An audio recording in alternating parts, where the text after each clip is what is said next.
Graça e paz, mais um Teologando a Palavra de Cristo, o livro ou o Evangelho de Lucas, capítulo de número 16, do versículo 1 ao versículo 13. Está falando aqui a respeito da parábola do administrador infiel. Então, o dono de uma fazenda tinha um administrador e ele ficou sabendo que esse administrador ele estava enganando a ele, e aí ele chamou e olha, eu quero que você faça as contas, porque você não vai ser mais o meu administrador. E aí aquele administrador ficou pensando, como é que eu vou fazer então para ganhar a vida? Porque mendigar eu tenho vergonha e eu não tenho força para trabalhar. Então eu vou. Aí ele pegou, pensou e disse que ia fazer o seguinte então no seu pensamento.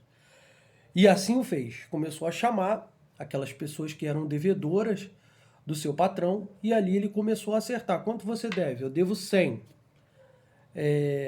100 de azeite, 100 litros de azeite. Senta aí e escreve 50. Aí o outro disse, quanto que você deve de trigo? Aí tanto. Aí ele bota tanto então, bota menos. E assim ele foi fazendo, até o momento em que Jesus, então, ele fala o seguinte,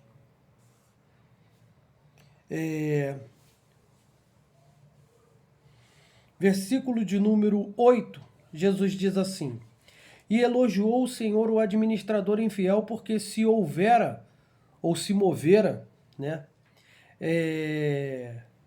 atiladamente, ou com sagacidade,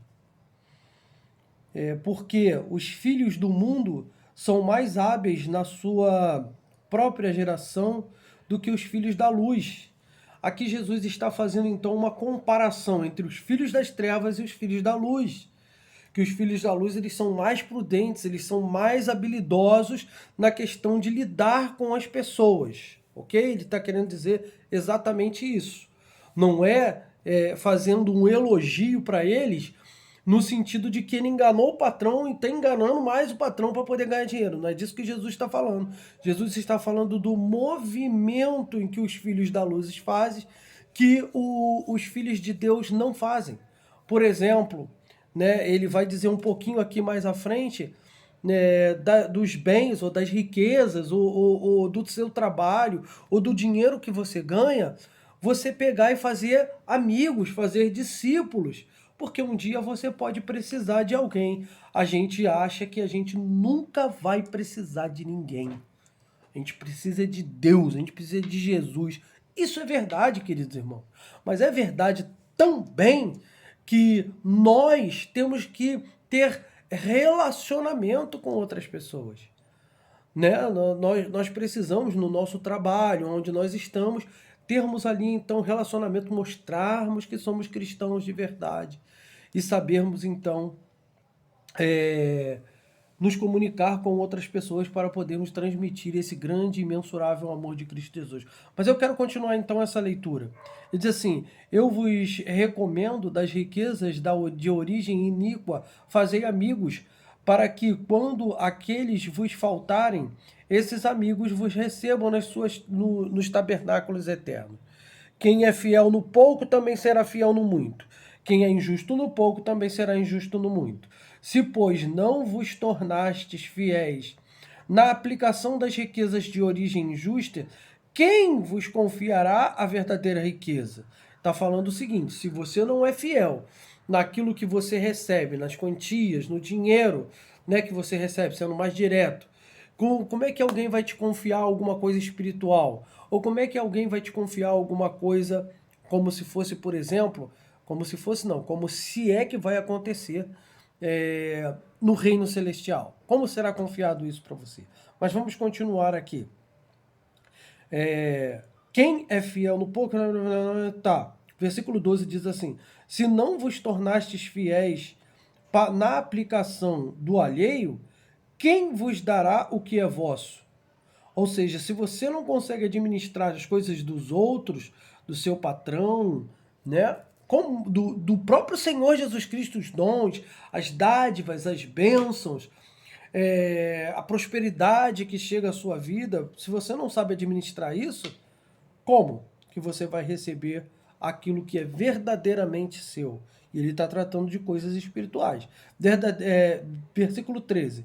Ninguém pode servir a dois senhores. Ou ele serve a Deus, ou ele serve às riquezas.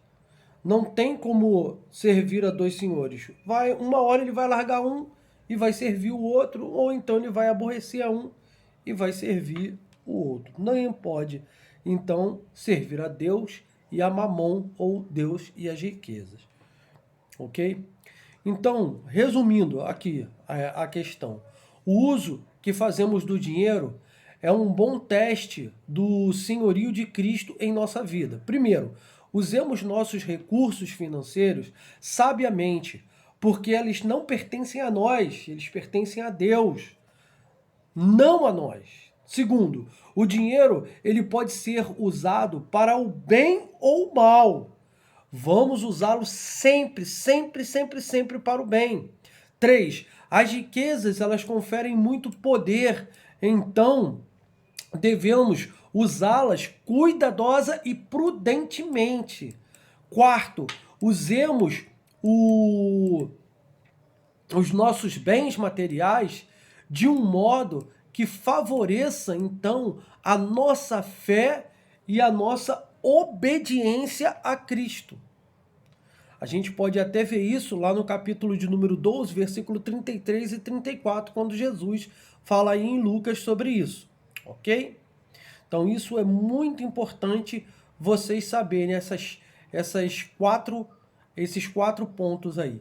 Devemos também usar sabiamente as nossas finanças, não para comprarmos o céu, mas para ajudarmos as pessoas a terem um encontro com Jesus. Se usarmos o nosso dinheiro para ajudar aqueles que estão necessitados, ou para ajudar outros a terem um encontro com Cristo, nosso investimento terreno trará então benefícios eternos para as nossas vidas. Quando obedecemos à vontade de Deus, usamos então as nossas posses desinteressadamente, ou seja, sem querer nada em troca. Isso é que é muito legal. Nossa integridade, então, ela é frequentemente provada em assuntos relacionados ao dinheiro, por exemplo. Deus nos chama para sermos honestos, mesmo em pequenos detalhes, que possamos então facilmente ignorar, ok? Então, Deus, ele quer o quê? Ele vem nos provar em alguns tipos de relacionamentos que nós temos com o dinheiro. Então, Deus, ele nos chama para que nós sejamos pessoas verdadeiramente honestas, mesmo que seja nos pequenos detalhes, né? E que nós possamos, e que muitas vezes os pequenos detalhes é aquilo que mais a gente ignora, né? Mas se não formos fidedignos com o nosso dinheiro neste mundo, não importa se temos muito ou pouco, estaremos desqualificados para lidar com a grande riqueza do reino de Deus. Então tenha cuidado de manter a sua integridade em todo e qualquer tempo, seja nas grandes coisas, seja nas pequenas coisas. O dinheiro, então, ele pode tomar o lugar de Deus em sua vida. Ele pode tornar-se o seu mestre. E isso não pode acontecer conosco. E aí, eu tenho uma pergunta para você. Como você pode saber se é um escravo do dinheiro? Como é que você sabe isso? Então, tem algumas coisas aqui que a gente pode perguntar e eu acho que você tem que ser sincero quanto a isso. Primeira pergunta é: você se preocupa frequentemente com dinheiro? Segunda pergunta: desiste de fazer o que deveria ou gostaria a fim de ganhar mais dinheiro? Terceiro: gasta grande parte do seu dinheiro cuidando de suas posses?